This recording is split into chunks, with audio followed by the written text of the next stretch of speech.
Welcome to the second Healing Practice Group session for the Justice and Joy Presidential Initiative, put forth by our very own SCP President, Dr. Helen Neville. We are the co-chairs for the Justice and Joy Healing Practice Committee. My name is David Stanley. And I'm Brianna French. And we are accompanied by a group of wonderful colleagues who pour so much into this space. Without them, we would not be able to bring this resource to you.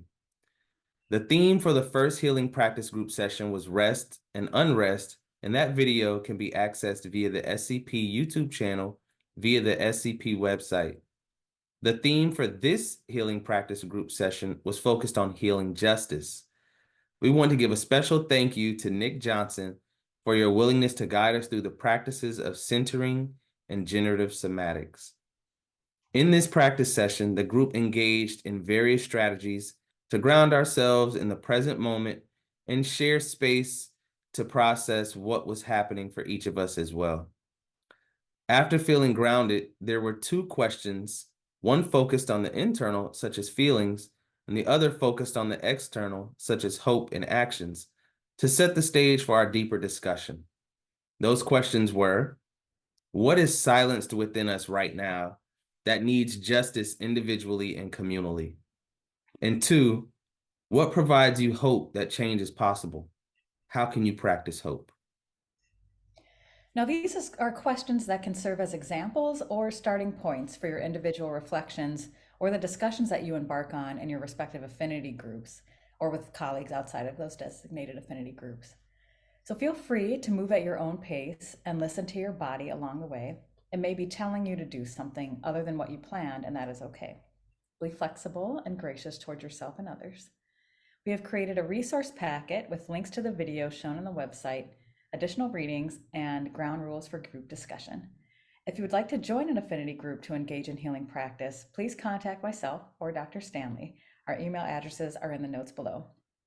We hope you find this generative practice helpful in your justice and healing work, and that this resource will be as powerful for you as it was for us. Thank you, and stay tuned for the next session in April, where Dr. Della Mosley will lead us in joy circles. Okay, welcome everyone. February's theme is healing justice. And so that is what we're bringing into our time together and hope that you all bring into your time together as well. So as we did last time, we're going to start with grounding and centering so we can kind of show up in a full present way. And the wonderful Dr. Nick Johnson is going to lead us in that. And so in this theme of healing justice, something really came up of a practice that I've been engaging with, which is called generative somatics. And generative somatics is basically the focus is how do we keep ourselves centered and well so that we can keep fighting for justice. That's kind of the intent behind the whole orientation. And so there's an opening practice that is always starts every generative practice meeting, literally called centering. And so we're going to share a video with you all going through that practice. So I'm going to go ahead, get that going for you all.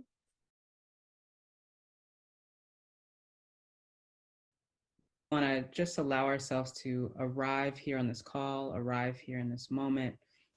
And we're going to use this practice of centering to help us do that. So before we kind of get into the practice, first going to just kind of drop into our feeling selves. And just take a moment to let your breath start to allow you to be as you are.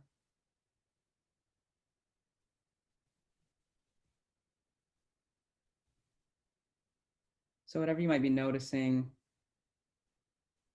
as you start to turn inwards, we're just going to make space for that to be so. Nothing here to change or fix.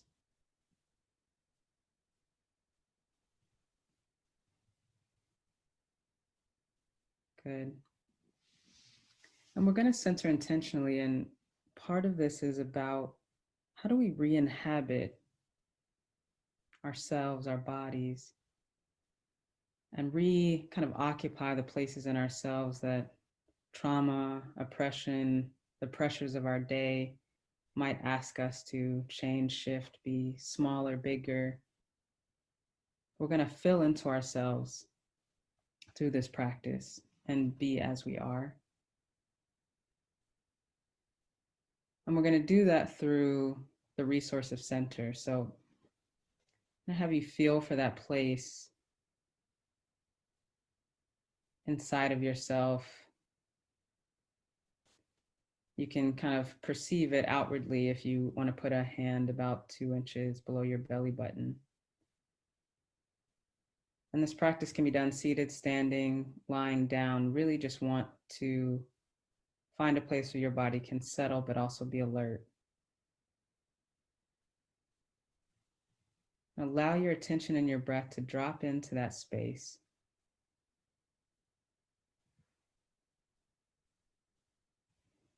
You might even sometimes, I imagine, what's the centermost point in my side of my center? Can I radiate out from there to the edges of my skin?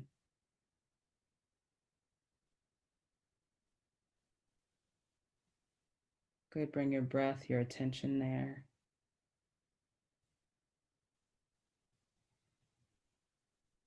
And then we're going to practice intentionally centering in the dimension of length.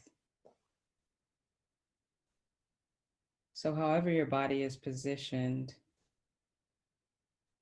just going to invite a lengthening in your spine.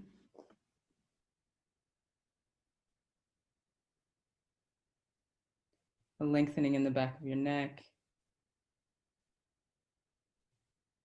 Letting your chin level.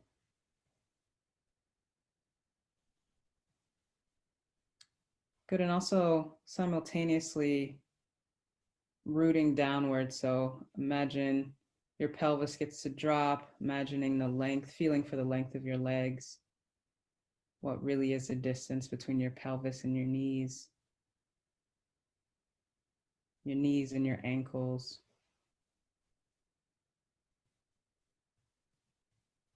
And if it's your feet or your butt, can you sense for the ground underneath you? And your kind of rootedness and connection along this vertical line to both the ground below, the sky above. And in somatics, we talk about this dimension as a place where we might express dignity. And the place where we might also invite, perceive dignity in other folks. So there's a lot of folks on this call that we can't see, but how can we sense for the dignity that ripples out across this call, across geography, what that makes possible?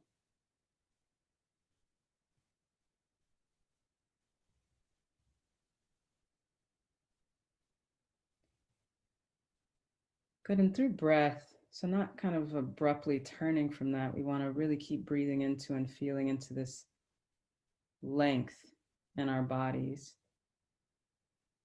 We want to also feel for our width. So breathing into, feeling into center, how can you feel yourself side to side? See if you can feel for the width of your head, width of your neck, shoulder to shoulder, your torso, hips, width of your thighs, and really on down. And if you can, feel for the width of your feet or the splay of your toes.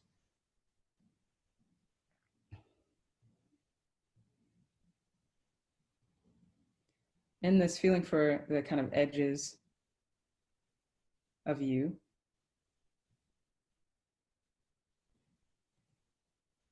And then see if you can also widen to allow more room for what's inside of you, your guts, your organs, tissues.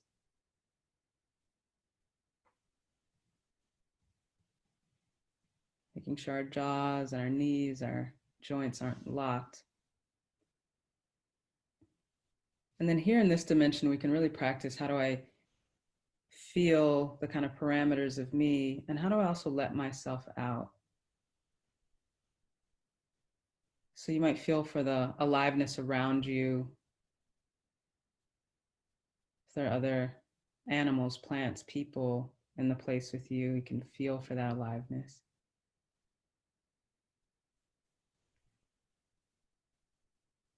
And even if you're alone in this moment, can you feel for your connection here, your belonging here on this call?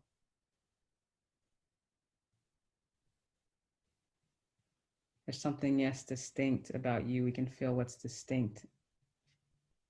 And then how do you let yourself out and become a part of also?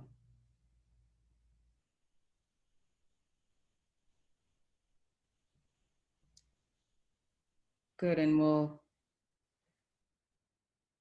kind of remembering here dignity, connection, spaces we've moved through. Let's feel into our depth, back to front, front to back. We'll start with the back side. Just see if you can feel for what's happening on your back body.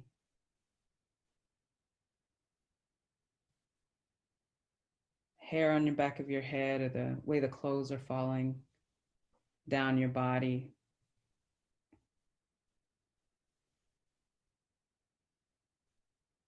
See if you can bring more breath, more attention. Notice sensations there.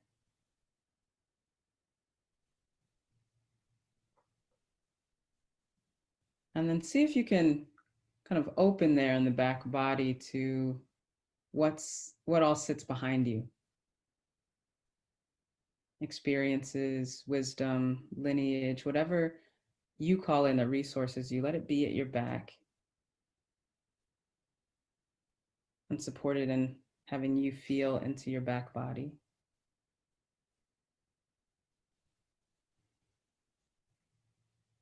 Good, and then we'll move in the body and just giving some attention to sensation, something that's happening inside of this body in this moment.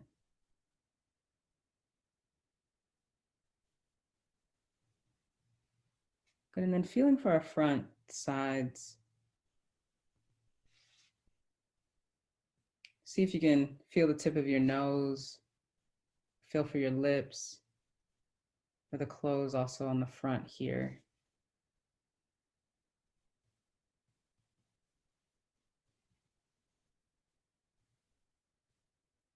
Notice where you can feel, what might still be kind of awakening to you, or where there might not be any feeling at all. And here in this dimension of depth, can find ourselves in time. There's what comes before, and there's where we are now. So how do we bring ourselves to this moment, this point in time together?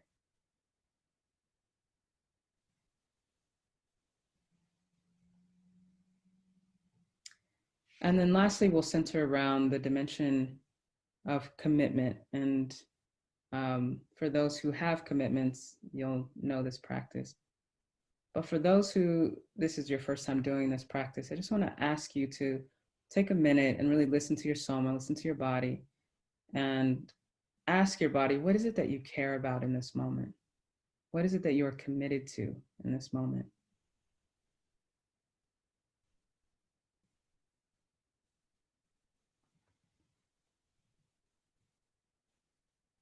And we get to listen and be with the answer without judging it.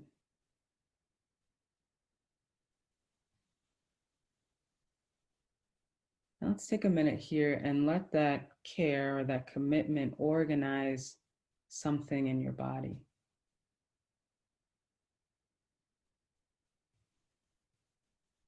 So if that's your care, your commitment, what might it ask of your length, your dignity? What might it ask of your width and connection and boundaries, your depth, your lineage and presence? And let it organize you.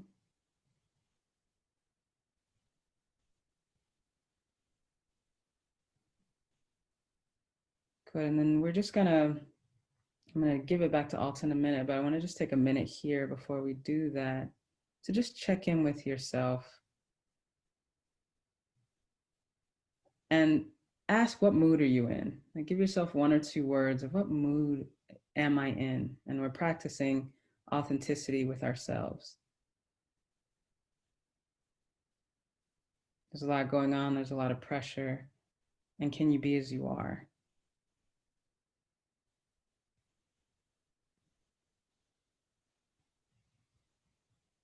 So good, register that, hold that, and I'll pass it back to Alta.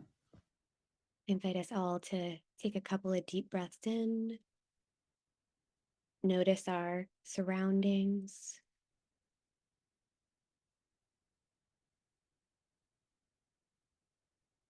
And when you feel ready, go ahead and open your eyes, come back to the current moment.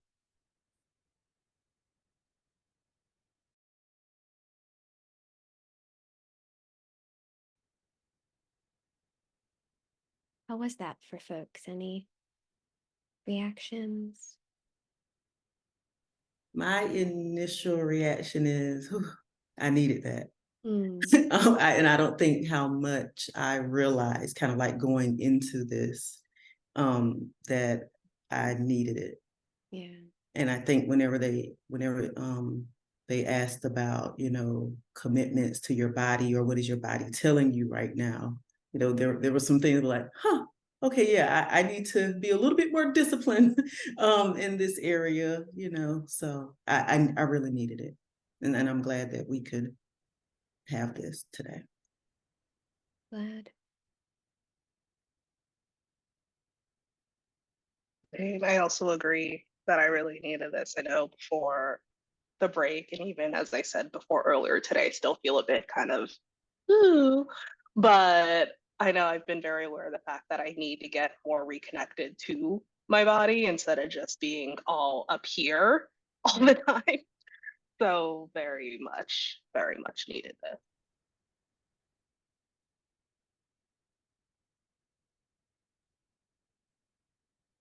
Thank you for that practice. And I just really love the question about what does your body need right now, or that beautiful invitation to listen deeply.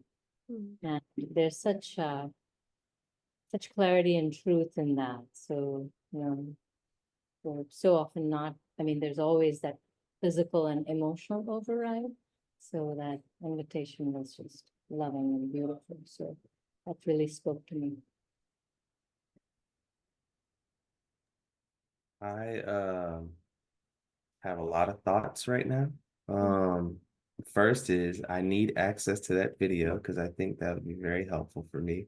mhm, Second is uh along with uh what everyone else has mentioned, I definitely feel like I needed it and benefited from it too. Especially the part, so there were a couple of parts around like the centering piece, and when they mentioned like you can put your hand below your belly button, I was already thinking about my belly button area and belly area. And so that was kind of like really nice. The other part was around lengthening, mm, lengthening your body and especially the spine. And I feel like that kind of helped with like my posture a little bit, mm, and kind of gave me a chance to really have deeper breaths. mm, Um, and last of all, like I feel like I'm trying to carry that forward. mhm, Um, I feel extremely relaxed right now mhm, and just calm and mellow. mhm, And it feels really good to kind of have that sense of like connection with my body and what it needs right now. Because to the point that Mira made earlier around like, what does your body need? That prompt. I noticed that I started rocking like kind of back and forth. And maybe it was because of the harmony or the kind of equilibrium of like the ebb and flow of kind of energy, like we're a lot of energy. And so maybe like that's what I needed in that moment. And so like allowing my body to do that it was extremely relaxing. Even though it was movement involved. So thank you, Nick, for this wonderful, wonderful practice. Yeah, that was unexpectedly incredible and very grounding. In addition to what other folks said about feeling relaxed and being in touch with the body, the other thing that I really liked about their guidance was how, I'm gonna mess up the prompt, but this juxtaposition between who you are, who I am, and then letting myself out into the space.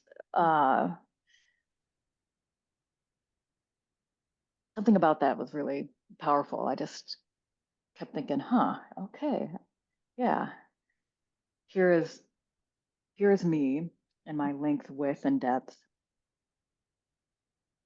And how do I honor that in an authentic way? Notice it, care for it, and reverberate out around something like that, like this idea of like trying to feel for the living things. So it made me think of my dog, the plants that I see right here, and how we're also interconnected, I guess. Anyhow, it was really helpful. Thank you. Yeah. Yeah. I'm so glad that you all had similar experience to how I've felt about this. And I just think it's Bree, I think you did a really good job of summarizing something that always comes up for me of this, like, how can I be fully in myself and still in relation to others around me? And I think that's something that I struggle with a lot, of either abandoning myself to be in relation, or like abandoning others to be in myself. And it's this real practice of how do we do both? How do we show up authentically as ourselves and stay in relation with those around us? So yeah, yeah, it's yeah, there's a lot of different videos that we can share with folks and each other of these different centering practices. This is a recent one I found, and I think Prentice did a really nice job of really moving through the practice. But it's, yeah, and it's, the goal of it is like, at first when you practice it, it's sort of longer, and then the more and more you can kind of do it in your day-to-day life, like just notice, okay, I'm going to center in length, with depth and commitment, and sort of just doing it even when you're like in line at the grocery store, like, okay, I'm gonna bring myself, get back into my body. So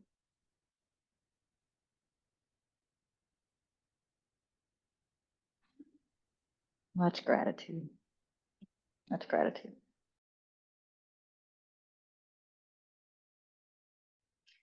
So we're going to just remind folks and each other as a group about our kind of group agreements that we agreed on last time, and you can read in the packet. Essentially, how we want to show up for each other in a way that feels helpful and honoring of where we're at without judgment. I'll briefly share screen here. Essentially, listening deeply, always by invitation. We're not here to fix or judge anyone, identifying the assumptions we bring in our own positionality, being accountable to each other.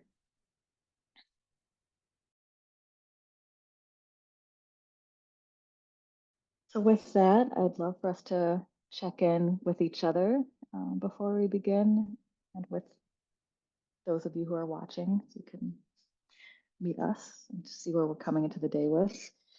So if you wouldn't mind sharing where we are in this moment, this morning, what we're feeling, and what we want to offer our community, and whatever speaks to you after that centering practice we just engaged in.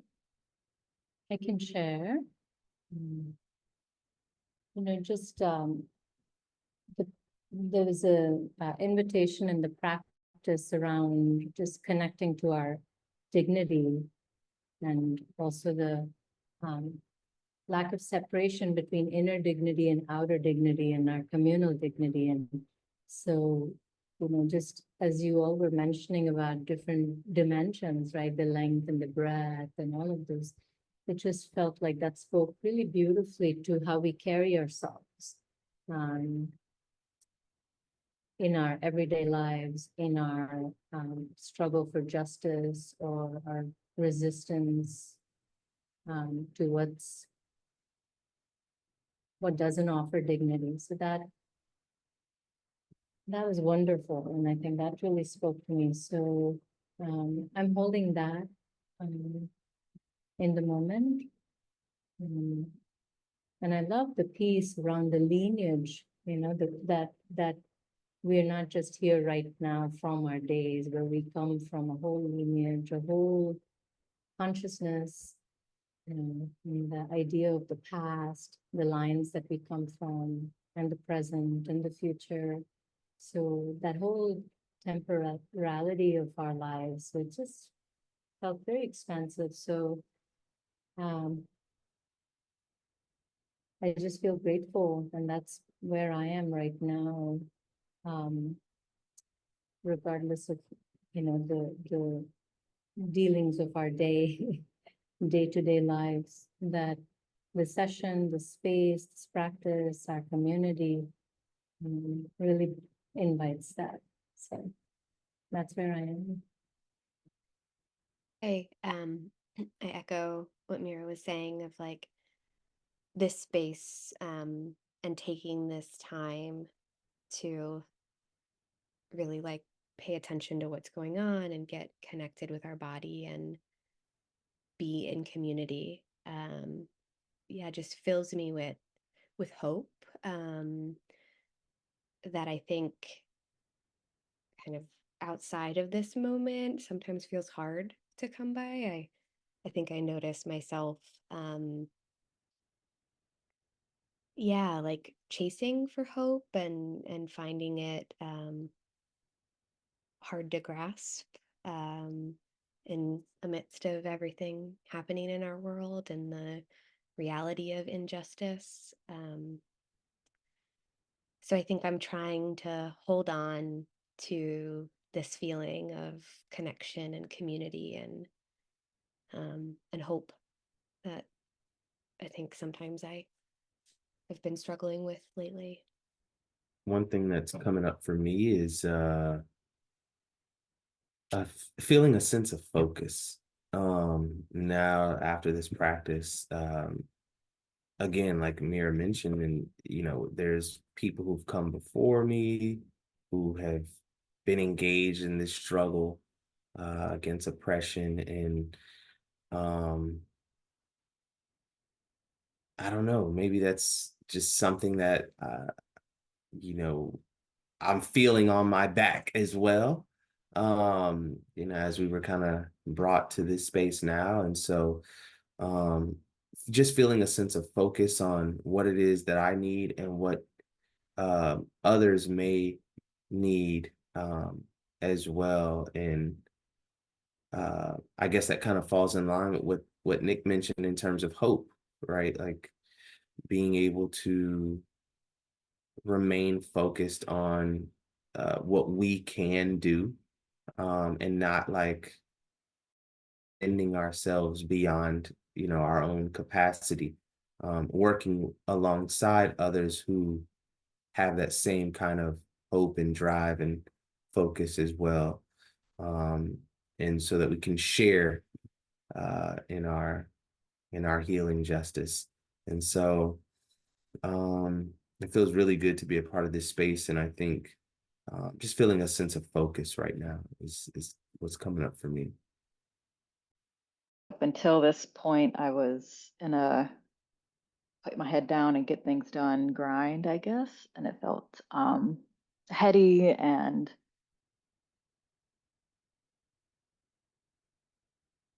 I don't know, disconnected or something.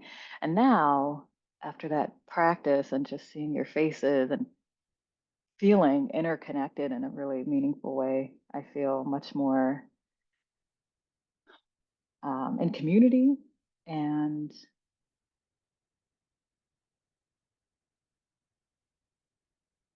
a sense of love sounds cheesy, but that's the word that's coming to mind. I don't know if it's because I've been doing a meditation around that lately. So this kind of theme of how uh, wanting to just really remain in relationship and that like that let that be the focus as opposed to the tasks. And so if I can lead with the relationship, then the tasks will get done in a way that feels right or necessary as opposed to letting a to-do list be the guider, if that makes sense. Anyhow, feeling really connected. Feel also the same. I'm both trying to figure out how I feel. Like I feel like again, this grounding exercise is the first time I've kind of come into my body in a couple weeks. So I'm still like, how do I feel? I don't really know. But I do think, even though I'm still trying to figure that out, I do feel very grateful for this space to be in community. Was really looking forward to, sharing this experience with you guys again. I think that's the one thing I can be sure of. I mean, in the back of my mind, there's all the work I have to do after this now that my brain's coming back, but we're not thinking about that yet. Right now, I am great. Honestly, I think you all just like have taken the words out of my mouth and out of my brain as far as everything. I'm feeling so much, when I think about feeling grateful and feeling connected. But then also just this spirit of, I want to use the word recalibration, like having the opportunity. It seems like that's kind of what's flowing through today. So this spirit of being able to recalibrate and think about and attune ourselves to what's really important, whether it's what's really important in this moment, what's really important over the next week or so, what's really important just in general to us as it relates to our values, and being able to move in alignment and create some type of peace for ourselves based on our values, or create some type of joy, or sit with joy and peace and healing and hope and all these things as it aligns with our values. So, just some of my random thoughts. I love it. Thank you. Thank you for attending, for being here, showing up, and allowing us to practice healing together as opposed to in isolation or not at all, which is maybe how the result would be for me. So we'll move into a practice of generative somatics that Nick will lead us in that'll help us settle in even more to contemplate the questions and prompts that we pose. Thanks, Bree. So in generative somatics, there's a lot of focus on getting back into our body, and there's this conversation of like cultural disembodiment. So sort of this idea that we live most of our lives not in our bodies, not feeling what's going on, not paying attention to our bodies. And so a lot of the practices within generative somatics are aimed to help us get back into our bodies. And the idea behind that is that's where we have the ability to make the most impact and to connect and to create systemic change and sustainable change. Because I think when we focus so much in our heads, burnout is close behind. And I think of what Brie was saying about, how do we lead with, and then Latrice kind of echoed this, like, how do we lead with the thing that we value, the thing that's important to us. So whether that's relationships, whether that's justice, whatever it is, like how do we connect into our body, drop into our body so that we can notice, are we in alignment with that? And then continue with the things that we have to do while staying in alignment with that commitment. So one of the components of somatics is body work, and a lot of times we think about body work as being things that maybe other people do to our body. So we might think of it as like physical therapy or a massage, but there's also things that we can do with our own body, similar to how others can. And so um, in order to kind of demonstrate what I'm going to encourage us to do first, I'm going to have us go through an example of how this works. Um, so the first thing I want to do is have all of us make a fist. And then I want us to take our other hand and try and open that fist. And then just notice what happens as we try to open our fist.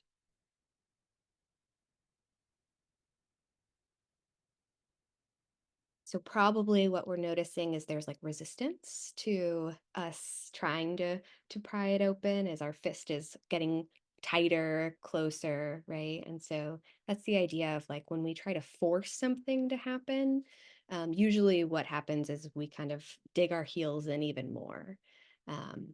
And so next I want us to make that same fist again. And instead of trying to open it, I just want us to take our other hand and gently kind of rest our hand on the back of our fist. Sort of like a gentle, I'm here. You don't have to do anything, I'm just here. Maybe pay attention if anything just different happens in our hand. You might notice sort of a desire to let go or a softening of that grip. And so that's the idea of body work, is that the goal isn't to try to force anything to happen. The goal is merely to kind of remind parts of our body that we're here and that it could be different, and to notice what's happening in our body in the moment. So there's various parts of our body or bands in which we hold more tension typically. And so I'm going to invite us to do a little bit of body work along a couple of those bands. So if you want to first kind of get into a comfortable position, whatever that feels like or looks like for you.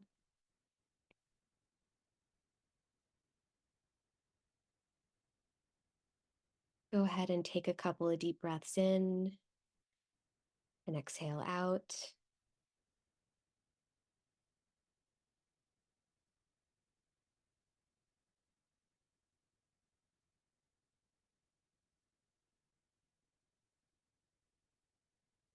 Dropping into your body.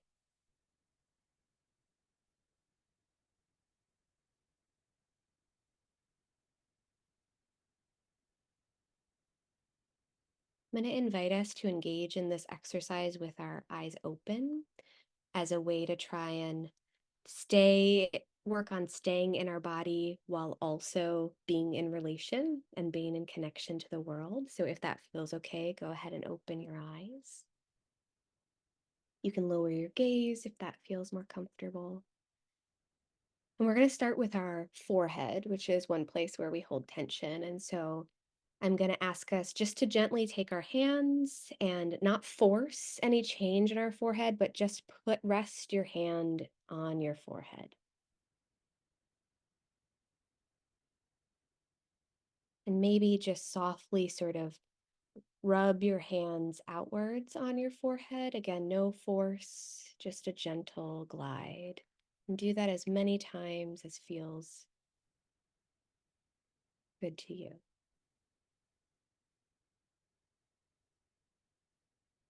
Maybe notice some softening. Maybe not. That's okay too.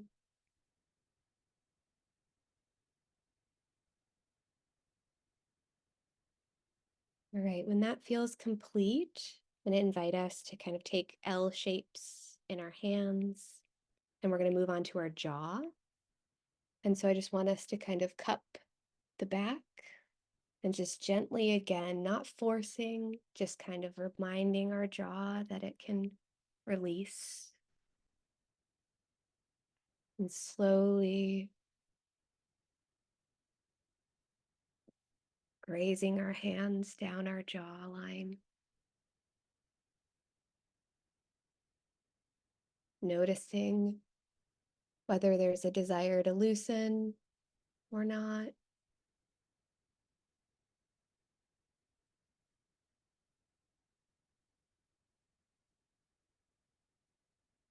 And after we've done that a couple of times, I'm going to invite us to move to our shoulders.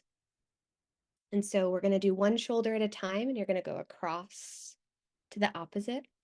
So go ahead and start at the top. And again, just kind of let the weight of gravity rest your hand, not forcing anything, and just hold it there. If it feels good, you can go ahead and do that, just gentle rubbing, noticing any shifting. Once you've done that a couple times, go to like the center of your shoulder again, just allowing gravity. If that rubbing feels good, if not, you can just leave your arm there. And then out to the edge of our shoulder, again, allowing gravity. And if the rubbing feels right,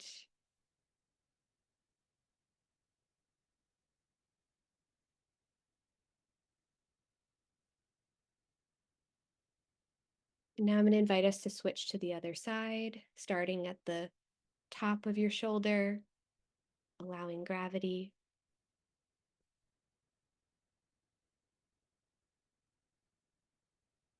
Any rubbing feels helpful, just a gentle, not tugging. Move to the center.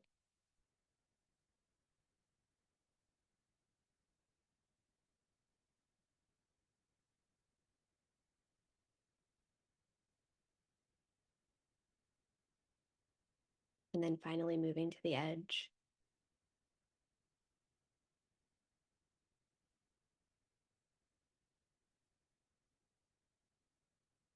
And then I'm going to invite us to do one last practice, and I'm going to ask us to bring some energy to this one. So go ahead and rub your hands together, get some heat.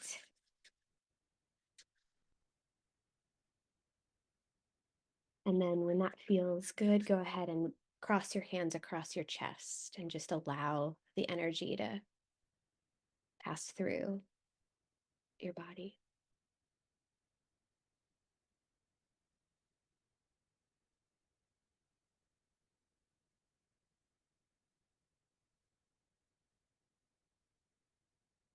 Take a final deep breath in.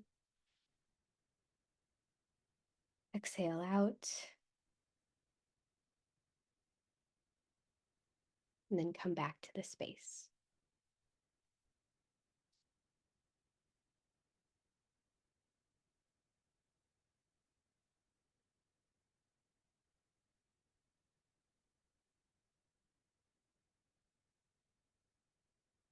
I'm going to invite folks, if there's anything you want to jot down about what that was like.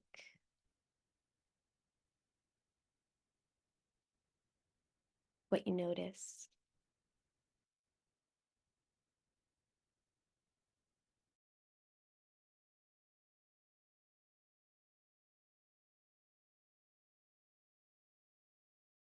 If anybody has anything they want to share with the group, I invite you to in this space, but also if we just want to be here, that's also great. One thing that really resonated with, thank you again, that was beautiful and helpful and needed. One thing I noticed is the support versus the force. It's really important metaphor for, I think, a lot of things. And if I think about my body, I'm often wanting it to do something for me, run, lift weights, get up. And this felt just so caring, like, I see you, I want to take care of you, not in a way that's like, I need you to do something better, stronger, faster. Just thank you. Thank you, shoulder. Thank you, jaw. And that's just felt so loving and needed. I agree. It's like the first time I've done anything like this before. And it's like, it's not stretching, but I still felt relaxing. But that's like the closest thing I could like have it in my mind, be like, oh, I'm stretching. But like, you're not really stretching, but it still feels like releasing tension in that same way. And then like, I don't know, what's your rubbing of the hand? I don't know. Like if I was an animator, there would have been like some sort of like visual indication that I felt it like, ooh, that felt good. But yeah, definitely that. And then also kind of echoing what Bree just said, yeah, that resistance versus the um sort of like gentle, loving coaching. Because as I have said with my struggle to start the new year, it has been a lot of just laying down and be like, you know, you need to get up and do something. And the more I'm like, do something, the more my body's like, nah, I think I'm just gonna lay here. So I think kind of bringing that care to be like, hey, we can be gentle with getting yourself to do work. And if my advisor is watching this, I still am working, like stuff is getting done. It's just there's a little bit more of a struggle. What came to mind for me is I was just thinking like right after, like, that was real nice, real nice. Um, I really loved the heat from the hand rubbing as well. And I didn't realize that I would like really be able to feel it like permeate my body even through my clothes. I was like, oh, this is warm. Um, so I also loved the gentleness of the movements, and how it allowed for a much more relaxing experience. I think more so than anything, it was the fist explanation in the beginning for me that really helped with me understanding like the resistance that comes when we force rather than like approach with gentleness, when it came to like resting our hand on our fist, because I really felt my fist just kind of wanting to kind of open up as I rested my hand on it. So I really appreciated that. Gave me a something to kind of consider as we moved through the practice, as this was my first time as well, Vanessa. So I appreciated that. Nick, thank you. Like others, Nick, that was beautiful. Thank you so much. And so nice to practice together, just really powerful. And David, I noticed that I've started to rock now. And that really speaks to the practice, because sometimes these ways of trying to really attend to our body can also become a capitalistic venture. Listen to your body, I should, like you were saying, Bree. So I'm just sensing the flow of what's happening in this session and the rocking that's happening in my body. I loved it, and I'm trying to just figure out. I took some notes here. I felt like there were just some insights for me, as well as these body feelings. And like you, David, the fist practice was really interesting, because when you said make a fist, what I ended up doing was I was not doing this. I just went and I did this. And then when you said pry it open, I looked at the screen and I was watching everybody, and I don't necessarily think it's a commentary on like my lack of energy, or even violence in my own body or something. But it struck me, that this half a year I've been in a lot of like hate spaces, unfortunately, and fortunately too. because that's where I have to locate some of my own work and communal work. And so it just was something that I had a aha moment about. Because going into those spaces, I was already aware. So it just had to be, it's like my body is the resistance. And it does, like we all know that it takes a toll. There's no equanimity when you're in the fight, you need the rage, you need the anger, and you have to figure out where the balance is so it's not consuming you and not, burning you up. And who knows the algorithm to that, but to just, it's a journey of the heart. And that's going through a beautiful dark forest, that's gonna bring some rays of light through the trees. And when you said, make a fist, so this time I made a fist, and then bring that hand over, that really moved me because, there were so many spaces we went to and got support of people who are, not of my ancestry, but just really we were in it together in the struggle. And I needed that support. I needed, because I'm in India working on some casa, I needed my Dalit siblings to say, it's okay, we got you. And it just felt so powerful and healing. And so it was just a very cool experience. Um, and in the other practices, I noticed the realignment in my body. It was either my shoulder was drooping, I realigned myself, or just the warmth gave me a breath. And the forehead was just like brought ease. So beautiful. Thank you, thank you.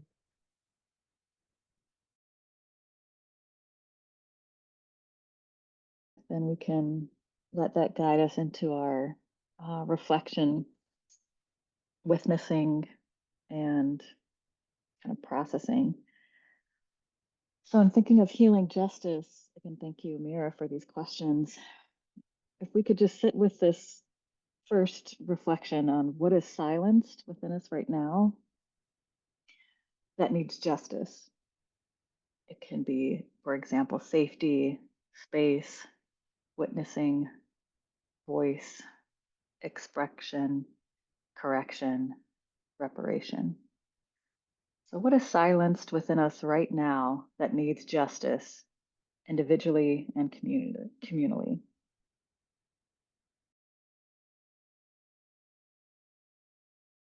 This question, I guess, was a little bit particularly challenging for me, as I considered, like, what are the ways that what is silenced within me individually, that needs justice. And it made me think of, like, I can't really feel and I don't really have anything, right? And then when I thought about it communally, that's when that's when it started to come up for me. Um, individually, no, so first at the communal level, I feel like, systemic oppression is like just the thing that is so grand and is so wide ranging and so um ingrained in our society, and it impacts so many aspects of people's lives, right? And so that's the thing that comes to mind communally for me. Individually, I'm existing in that space too, but I feel like with the resources that I have, I'm able to navigate it in a way that, I guess, has a minimal effect on me individually, maybe because of the way that I'm approaching it, or understanding how it exists and how I can navigate through it, right? So I think individually I struggle with feeling what's silence within me, because I'm able to kind of speak to some of those things. I can advocate for myself in different spaces in when I'm realizing what's happening. But from a communal space, I think it uh makes me a little bit more it's sad to see how people are victimized as a result of it, and you know, even my own family members, right? Like, um, not, I guess, navigating it the way that I feel like I think is best, right? And so, and that can look like a lot of different ways for a lot of different people, but um, yeah, that's the thing that comes up for me is like I want to be able to show them what they can do in these different spaces when they're experiencing the impacts of these different oppressive forces, but I can't be in all those spaces with them. And that's the frustrating part. That's the piece that feels silenced within me. Um, so that part. Appreciate you sharing that. And I also feel like that's somewhat similar to mine. That one, I also kind of had a bit of difficulty trying to figure this out because both I'm aware of systemic issues, systemic oppression, and while I do personally feel some effects, I know on the whole I'm really protected in a lot of ways. When I was thinking about that, I feel like something that, I mean, needs more justice, something I wish I could, I guess, do more is like I'm a really sensitive person. Like things in the world like affects me deeply. And I often say that like my vulnerability and my sensitivity is my superpower. But at the same time, like it gets overwhelming, it gets exhausting. And I know that in order to do that, I've kind of had to turn that part of myself off in order to get through. And it's like a bit of a struggle, right? Because it's like, well, I want to be able, I feel like I'm connected with all people in the world, regardless of where they're from. All our struggles are connected. Like, I deeply want to feel that. But at the same time, it gets overwhelming. And I'm like, I have stuff I need to do individually for myself. And like, trying to figure out how I can still maintain that sensitivity and vulnerability while still navigating in the world. And of course, the issue is like, well, if the world sucked less, then it wouldn't be that much of a thing. And then I'm also thinking, because I've been sitting with the parable of the sower for a bit, I still need to read parable of the talents. But thinking about the hype, sorry if you haven't read it. If you haven't read it, y'all should get on that. Not speaking to you guys in the room, speaking to people who are watching this, sorry. But the main character, I feel terrible. I forgot her name, but I love the book. But she has this thing called hyper empathy, where she very, very deeply feels everything that's going on in the world. Like if she sees someone getting hurt, she then feels that pain actually. And it's an actual like you can conceptualize it as a disability that came because her mother used drugs when she was pregnant. And with that, like when you're thinking about that within the novel, while she's then preparing for like, we're going to have to go out the world, out of the wall sometime, things are happening, she is then training herself how to handle that hyper empathy. Like she's kind of approaching it with a clinical mind of being like, what happens if like, I hurt like this animal, how much of that can I like calibrate and survive with before it negatively impacts me. And I guess that was a little bit of a tangent, but that's also something I'm thinking about like how do I remain sensitive, because it is something I want to keep on, knowing it can be overwhelming, but at the same time, if you're so caught up in your feelings, you can't do the work that needs to get done. And yeah, just all of that. Vanessa, I like so relate to what you're saying, and my wife told me that my sensitivity is my superpower, so I feel like very seen in this moment and connected to you in this moment. I think yeah, I think like, and I've also kind of in some ways, in order to navigate the world in a way that's like more productive or more like efficient or whatever those words are, right? Kind of cut myself off from some of those things or tried to separate. And I feel like my work now is trying to figure out how to get back in touch with that. And I hear your piece too about like, but is there like a line of like, is there some balance that's necessary. And something that my therapist said, and it's so simple but has like been so meaningful to me, is this idea of like you can tolerate it. Just like the end, right? Like that's it. And I've been trying, like in moments where I notice myself feeling like that like vulnerability or that sensitivity or that intensity of, rather than trying to like escape it or run away from it, is just saying to myself like you can tolerate it. um and I don't know, that's been, I think that's a part of me that's been silenced, and I'm trying to figure out how to um unsilence it. But anyways, I just really really resonated with what you shared. And I think another part of me that feels silenced is like, I think with everything happening in the world, and in particular thinking about like conversations and things that have been happening about Israel and Palestine, I think there's parts of me that feel silenced in how to have conversation and dialogue and honesty in spaces where there's so much pain and grief and um, hurt. And yeah, I think I'm still trying to figure out, and I think that feels both like an individual as well as a communal silencing of like navigating how do we,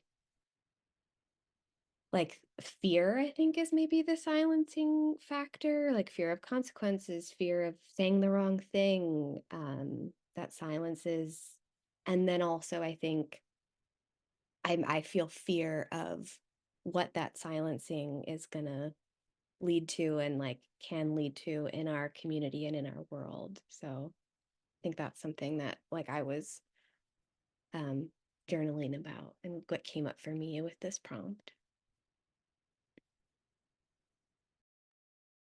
Yeah, and just to kind of piggyback on that, Nick, this was also a very tough question for me because it kind of forces you to, look at maybe some areas of growth. But for me, also what came up was feeling like voice and expression is sometimes being silenced. I know, kind of growing up, you learn, at least for me, you learn watch what you say and how you say it, because otherwise you might get in trouble. There are consequences.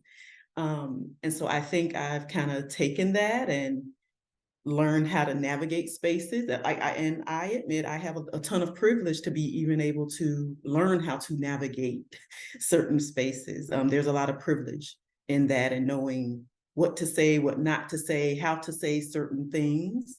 But I think it also goes back to this balance of what happens when things aren't said, you know, and how that continues to perpetuate kind of like these systems of oppression and how we show up in the world. And so it really is that balance for me of, whenever I'm thinking about individually having my voice silenced or not expressing everything that I'd like to say. So not only does it take away, my feeling of being authentic, but also what happens to the community, like what happens to the folks that I love to serve, like my patient populations or just the community in general, whenever that silence is allowed to prevail or I'm not expressing myself in the way that I need to express myself. So it's something that I'm constantly working on and battling, you know. My heart and body have been just nodding at everything that has been said, and just really so resonate with the um, both the complexity of it all and then the simple truth of it all. Not that that's always visible. Um, and the two words that both Nick and Latrice, you, Vanessa, you as well, the things that came to me from what you were saying is, the idea of silence and neutrality. I've been contemplating that a lot. And I think for me, from a non-US context, like coming from South Asia, coming from India, being a Brahmin body person, a woman in that system is another thing, but still, I think that's a lot of power. And so I have been contemplating silence and neutrality and how dangerous it can be, you know. And I can't remember if I might have mentioned this with our in our space, but I love Desmond Tutu's quote. It's like a mantra. It's like, you know, if he says if the elephant stands on the mouse's tail and you remain neutral, then the mouse won't appreciate your neutrality. And it's so clear and simple, you know. So for me, in contemplating like a lot that I'm gleaning from things that have been said, and you as well, David, is um, there's an individual process, and it's a process of growth, constantly looking at how has, you know, just Brahmanical Hinduism, Brahmanical patriarchy, Brahmanism, upper casteness in quotes, all of those really for centuries oppressed people. And that's a learning for me. It's like, what is my body doing at any point in time? How is that old conditioning coming up, or what's coming up? And community, it's just really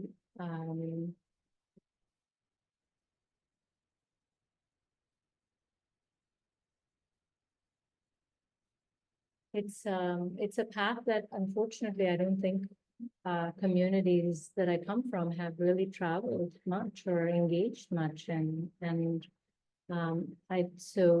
there's a lot of people doing amazing work, and I think, you know, what's silenced is the truth of what has happened. You know, there's no truth, and there's no truth even now, and there's no accountability. That has been completely silenced. And so, and safety, there's no safety too. So I just think of how from the body that I come from, and the communal body that I'm part of, that is, there's a lot of silencing of truth and accountability. So it's you know, it's something that I'm holding, and also taking heart in you know, Nick, I know you reference what's happening, all the pain that's happening with Israel and Palestine, and it's like it really, in a way, it's beautiful to actually be part of a world community or communities of humanity, not nations, right? The humanities when we contemplate what is being silenced. So in that part, that's my place of refuge. You know, I've thought of this group too many times this past year, and that, you know, in the middle of things, it's like, you know, all of you and all of the communities I'm part of have really been present. So, you know, that has been some unsilencing that has happened for me, and that has been consciousness of not neutrality, you know. And I don't know what the alternative is, but truth seems like a beautiful refuge. I can't remember if I mentioned this, but, you know, I love Tiny's quotes piece. He says, you know, a moral alliance that's transactional is not a moral alliance. And that really made me think about how, like, what grounds us together? What are the threads of the heart that really bring our alliance together, and how that can help in unsilencing. This is really validating to hear some of the struggles that you've all shared around feeling with this question, and things that silence us and the impact. The quote from Audre Lorde, is it? Or is it Alice Walker? Speak your truth even if your voice shakes. Maybe it's neither. That's coming to mind. And I think fear really resonates with me. I think you said that, Nick, and this idea of or what has maybe contributed to silence for me is a fear of consequences. And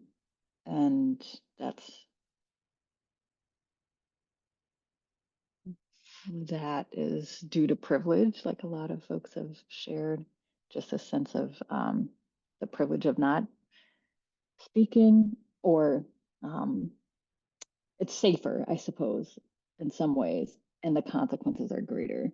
To your point, Latrice, like at who's who's benefiting from my silence, and is that who I want to prioritize versus who would benefit if I spoke my truth? And is that who I want to prioritize? I guess is the question I'm toying around with. So, yeah. And I think we just see so clearly in different spaces, whether it's in our own professional organization, hearing about Dr. Gay at Harvard, the loss of another Black woman academic at Lincoln University. I just think that I don't know what I think about that. I guess I think it contributes to a sense of, I don't know what it could, like a sense of, well, just pain and longing and sorrow, but also, I don't know, does it make me feel more afraid because you see the consequences? Does it make me feel like I need to push back even more to show up fully, so that they, whoever they are, don't win in silencing and snuffing us out? I guess it's a both and for me sometimes. So appreciate this question. Thank you, Mira. Brianna, I loved who is my silence benefiting? That was really just, you said that very elegantly, and it's just fell upon the heart. And that honest reflection around like seeing these consequences, and what does that result in me? Does that result in me saying like, oh gosh, like I need to like know my place and not because I don't want this to happen? Or does that say like, no, this is injustice, and so that makes me need to yeah, oh, I feel that deeply in my bones. Yeah. Also definitely feel that deeply as someone who is still in graduate school and thinks I want to continue into academia, that it's really like this thing of like, well, what is the point if this is what's awaiting me? Like, do I want that? I don't know. I'm still trying to figure that out. And very much that thing of like, even if I do the right thing and I allow my silence to benefit those, they will still find something wrong with me regardless. Like, it doesn't matter what I do, something is going to be wrong, someone is going to attack me. But then it's also like, okay, so then do I take this energy of just, okay, well, screw it, I'm just going to do what I want to do, so no matter what happens, y'all are going to attack me? Or do I be like, well, if I do what I want to do, that means I'm dealing with a vitriol up to here versus here, so I'm gonna be quiet? I don't, it's just it's, I don't know, it's a lot. And then I'm here trying to do my dissertation, and it's like, you got to do your dissertation so you can get a job. And I'm like, well, why would I want to work here? I don't know. But it is, no, I really appreciate you naming that, Bree, because that is very much on my mind as well at this stage in my life. Yeah, absolutely. And just thinking about what everyone has shared thus far, like there's this theme of like forced to self-silence or navigating, do I silence myself to get through or to focus on work or Latrice mentioned, silencing her voice and expressions even. So it is a lot, and having to navigate that is a challenge. And I think that's maybe what this healing justice piece is all about, is stepping into that discomfort, and challenging the feeling that we feel to silence ourselves, because it goes back to what Bree mentioned: who benefits from that silence, um, and keeping that in mind. So, but wow, very, very powerful stuff. I loved this question. Thank you for that. I just wanted to add one thing, Vanessa. What you said kind of triggered this experience somewhere where we were with a group of women who had their traditional songs of, I think, harvest and healing is how I can describe it. And one of the things that this older woman said was that, sometimes, and actually not even sometimes, a lot of times, justice, we don't get justice, but we don't stop singing our songs. And so it just, made me think about that hope that Nick was mentioning earlier too. Too many times, I think regardless of who our bodies are in the space together, we have the grief that justice is not served. And so, but as long as we find our protest songs and our songs of resistance, maybe we can heal a bit. So there is hope. That's so beautiful. And a good segue, I think, if folks are up for it, to bring the second question in, which is a little more external focused. What provides you hope that change is possible, and how can you practice hope?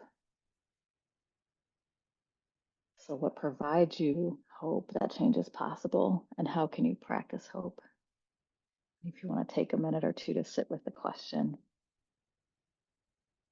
then unmute and speak into the space when you feel called.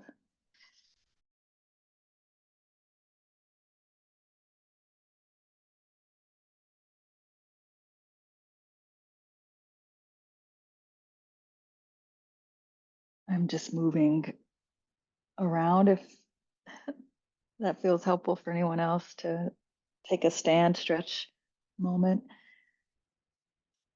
Not that you need my permission to do anything, but an invitation. I kind of already have some thoughts if I can start with people. No, this is something I think about all the time.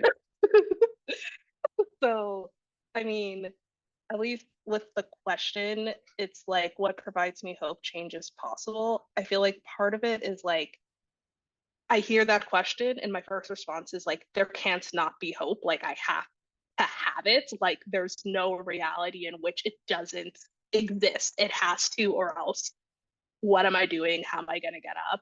But even like with that, I think David mentioned like some time ago about like knowing that we are in a long line of people who have fought for justice before. And with that, I always think about the fact that like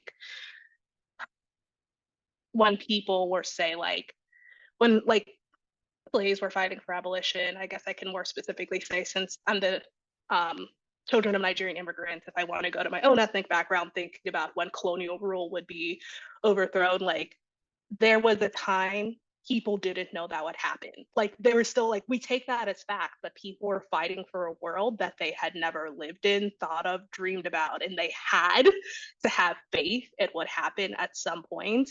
And they had to have that faith, even if they knew they wouldn't be around to see it.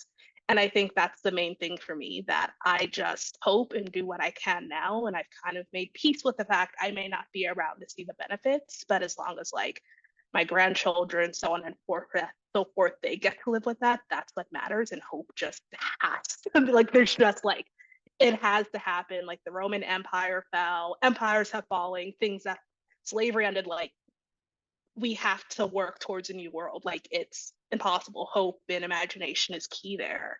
And then with the second part of the question about like how you can practice hope, I think a lot about Mariama Kaba. She's an abolitionist. She often says that hope is a discipline. It is a practice. It's something that takes faith, like in work. So it's like, how do I practice hope? I guess like in the same way that like I work out or I slowly chip away at my dissertation proposal.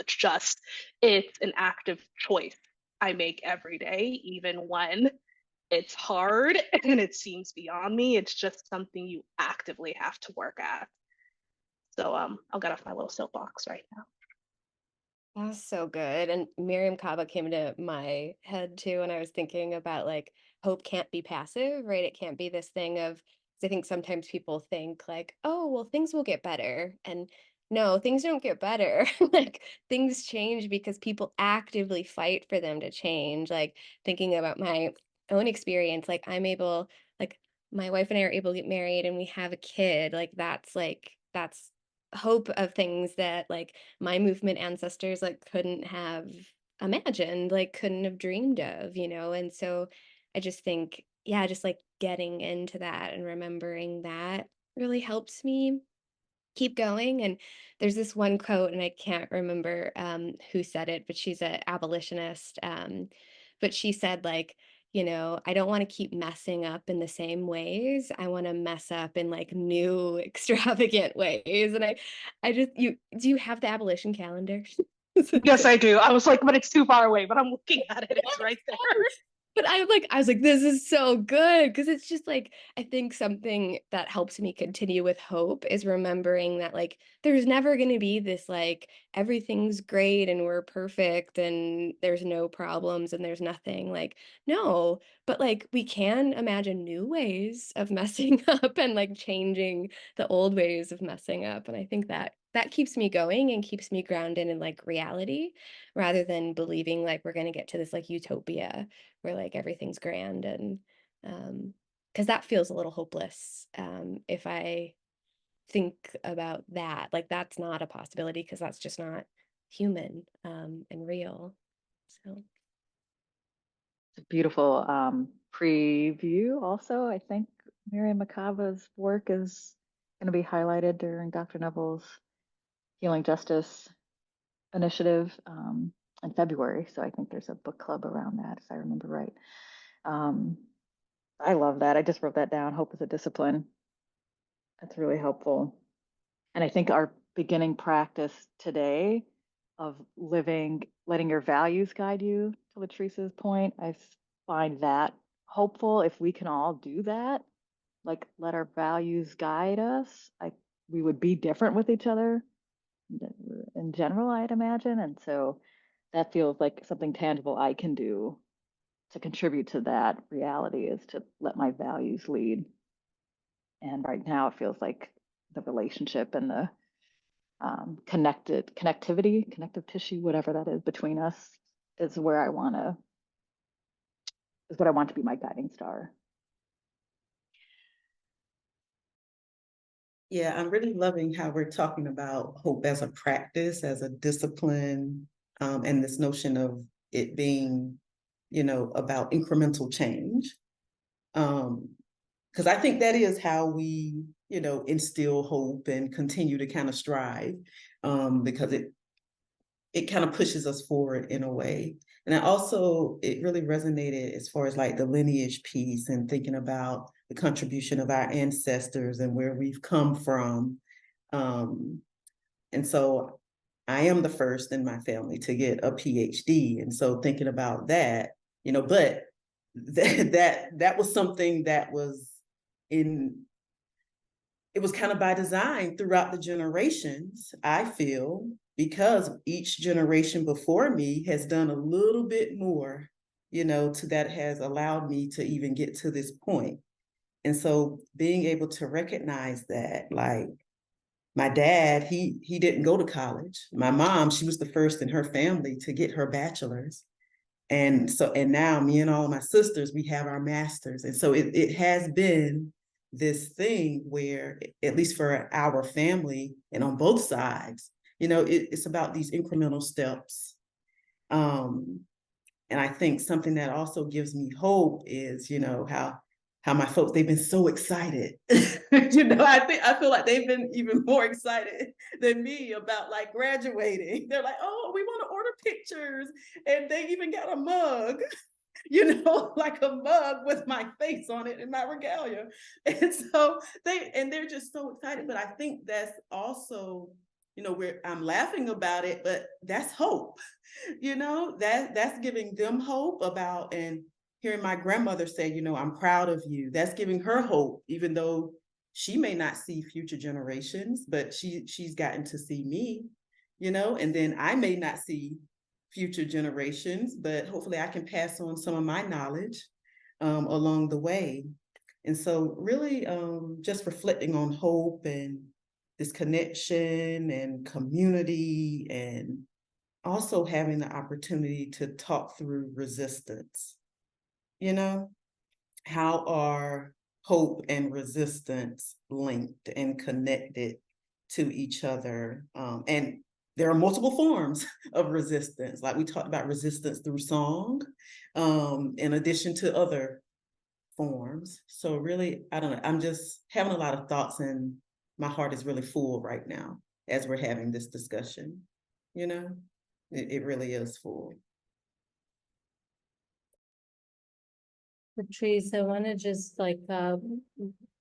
continue stitching from that beautiful golden thread that you put out there, and that Vanessa, Nick, all of you have shared too. And, the fear and the hopelessness, I think looking at that and sitting with that is that way to that radical hope, discipline practice you're talking about, Vanessa, And I was recalling just in the moment a circle that of healing that I was part of, and we were under a tree, and we all had histories from all over the world and ancestries from all over, and just different dynamics of imperialism, colonization, all of these pieces. And from a Brahmin body, I just have had to deal with so much fear, and continue to deal with the fear and the hopelessness and the shame and the grief of it.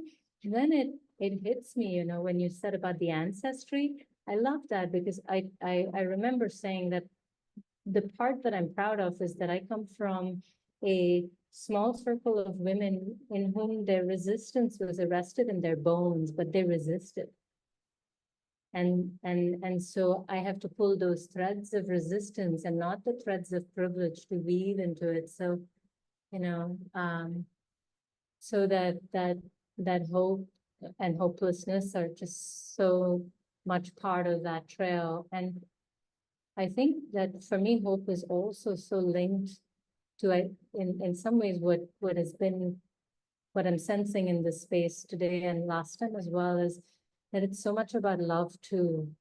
It's just like when there's a place or a space and a consciousness of just justice and healing, it's in those moments, it's so loving. So that's what I have to remember.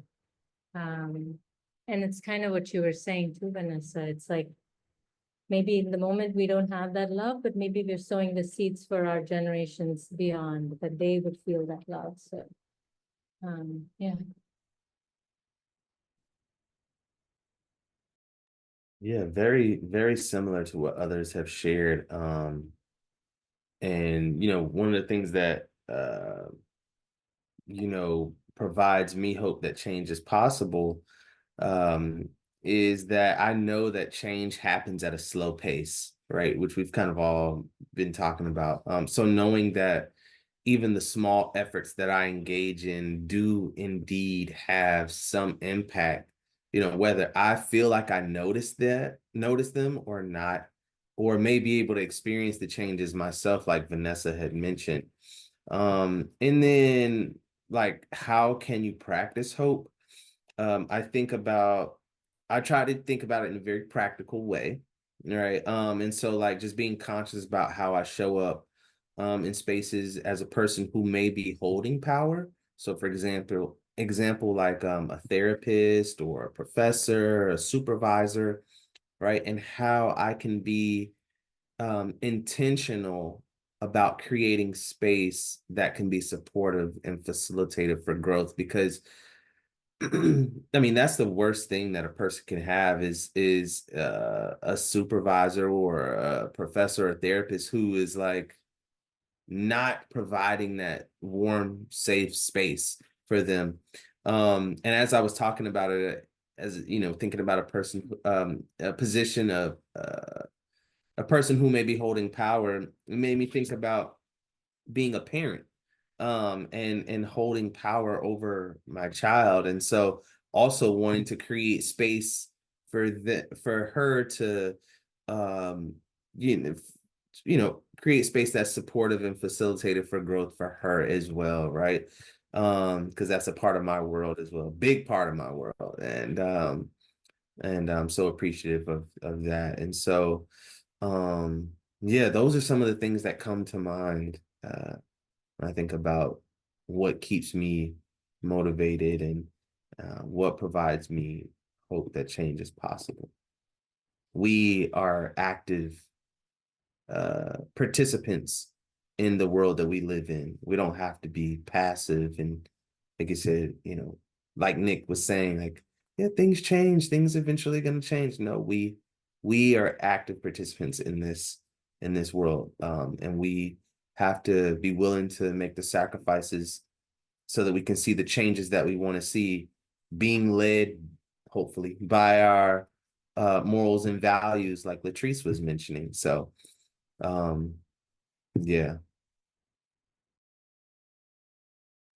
Yeah, I mean that point about change just made me think about change isn't just going to happen, right? It's you have to make it happen. Or wait, that's not what I want to say. I guess what I want to say is change will happen. Like something's going to change. Change is constant. It's not going to stay the same. So if you want it to change in a way that is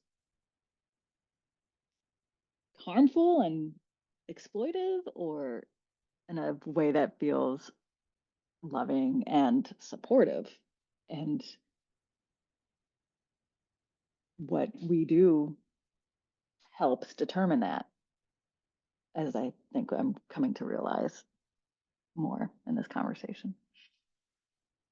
Oh, Like add on, David, what you were just saying about like how you can take an active role or remind me of lyrics of a song from Rise Against. It actually really works here. But the lyrics for this in the chorus, it says, "Do you care to be the layer of the bricks that seal your fate, or would you rather be the architect of what we might create?" And just thinking about like it's gonna happen either way. You can either be a part of it or you can help shape it. can you read that one I more love time? that. That I was love awesome. that. Um, do you care to be the layer of the bricks that seal your fate, or would you rather be the architect of what we might create?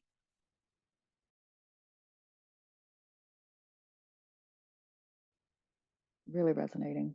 And as we sit in this, Zoom land, part of this initiative is a group of counseling psychologists. And so, what ways we can use that access and power can be pretty impactful if we let it, or something. I'm aware of time and want to respect folks' Saturdays. Any final words people want to say before we close? I just wanted to really um mention too that uh a lot of times when it comes to like enacting or practicing hope, it doesn't necessarily mean that you have to be kind of engaging in an action that's like outwardly. You can also like be doing something internally as well, reading things that challenge you in ways, or providing you with perspectives that are outside of what you've normally would be privy to. So I think like the internal work that we do manifests outwardly as well. So that's another piece that I just wanted to mention as well in this space. And I'm just deeply appreciative for this space and sharing this space, time, emotion, energy, et cetera, with you guys. Same. I just so value being here with you all, and you all bring in your full selves. Nick, I need those slides. Not the slides, but that video earlier. I do need that. So please You got it. share that via email. We need that one. That was really refreshing, and to be a part of. So I am going to ride that wave out for the rest of today, at least, just focusing on today. Really recharged with this conversation about hope as a cultivation. And thank you, David, for bringing up the piece around power. You know, it feels empowering to know that to remember that we can use whatever spheres of influence we are in to shape things, like you were saying, Vanessa. Thank you all. Great to be together. Lots of love and care. I needed this and appreciate you all. Hoping we can, well, I'll just speak for myself. I would love to have more of you. So I will be reaching out for accountability and a little reset when I find myself getting off kilter.